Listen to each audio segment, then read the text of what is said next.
Hi, good morning. எப்படி இருக்கிறீங்க? எல்லாரும் நல்லா இருக்கிறீங்களா? இன்னைக்கு திங்கட்கிழமை.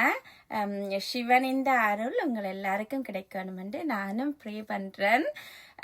என்னென்னு பார்த்தீங்களா, இன்னைக்கு நான் ஸ்கூலுக்கு விட்டுட்டு வரைக்கல ஆதவன் ரேடியோ நிறையாலும் கேட்குறேன். நான் இன்றைக்கு அதில் என்ன போச்சுதுன்னு சொன்னால் பழமொழிகள். நீங்கள் பார்த்துருப்பீங்க கூடுதலான வீடியோவில் நான் பழமொழிகள் சொல்கிறேன். நான் என் அப்பாட்ட இருந்து அதை கற்றுக்கொண்டேன். நான் அப்போ அடிக்கடி என்ன எடுத்தாலும் எல்லாத்துக்கும் ஒரு பழமொழி சொல்லுவேன். அப்போ அதை நான் எடுத்து வச்சிருக்கிறேன். எனக்கு விருப்பம், பழமொழிகள் விருப்பம். அதை உணர்ந்து பார்க்கறது, அதை ஃபாலோ பண்ணுறது, அதுகள் விருப்பம் எனக்கு. ஸோ அப்போ அதில் கேட்டிருந்துச்சு, உங்களுக்கு நீங்கள் அடிக்கடி என்ன பழமொழி நீங்கள் கதை கேட்கலாம், அடிக்கடி ஏதாச்சும் சொல்லிக்கலாம். ஒவ்வொருத்தருக்கு ஒரு பழமொழி ஞாபகம் வரும் தானே. என்னென்ன பழமொழிகள் ஞாபகம் வர்றது, எதை நீங்கள் அடிக்கடி இதன்று பாவிக்கிறீங்கன்னு சொல்லி அதில் ஷேர் பண்ண சொல்லி கேட்டிருந்தாங்களா. அப்போ நான் யோசித்தேன், இதையே நான் என்னோட ஃபாலோவர்ஸ்கிட்ட கேட்கக்கூடாது. நான் அடிக்கடி பழமொழி சொல்கிறேன். நான் அதே மாதிரி உங்களுக்கு தெரிஞ்ச பழமொழியையும் எனக்கு சொல்லி தந்தா ஃபியூச்சரில் எனக்கு தேவைப்படும் தானே.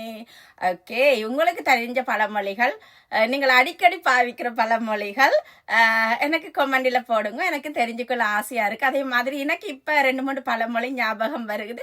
என்னென்னு பார்த்தீங்களா, என்ன ஞாபகம் வருதோ அதை சொல்கிறேன். ஓகே, நான் அடிக்கடி சொல்லுவேன், பறவைகள் பலவிதம், ஒவ்வொன்றும் ஒரு விதம், அகத்தின் அழகு முகத்தில் தெரியும், அரசன் அன்றறுப்பான் கடவுள் நின்றறுக்கும், வினை விதைத்தவன் வினை அறுப்பான்.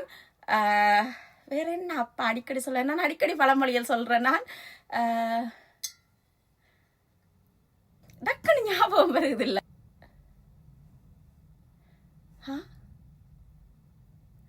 சும்மா சும்மா நேரமெல்லாம் நிறைய பழமொழி வரும். இப்போ சொல்லுவான், 4 தெரிஞ்ச நான் 4 பழமொழி தெரிஞ்சு நான் எடுத்து விடுவோம்னு பார்த்தா ஒன்றுமே வருகல. பார்த்தீங்களா, பொறுத்த நேரத்தில் கவுட்டு விட்டுட்டது.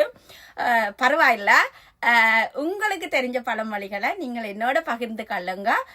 எனக்கும் ஆசையாக இருக்குது, நிறைய பழமொழிகள் தெரிஞ்சு வச்சிருக்கணும், அதன் அர்த்தங்கள் தெரிஞ்சு வச்சிருக்கணும்னு சொல்லி. நன்றி.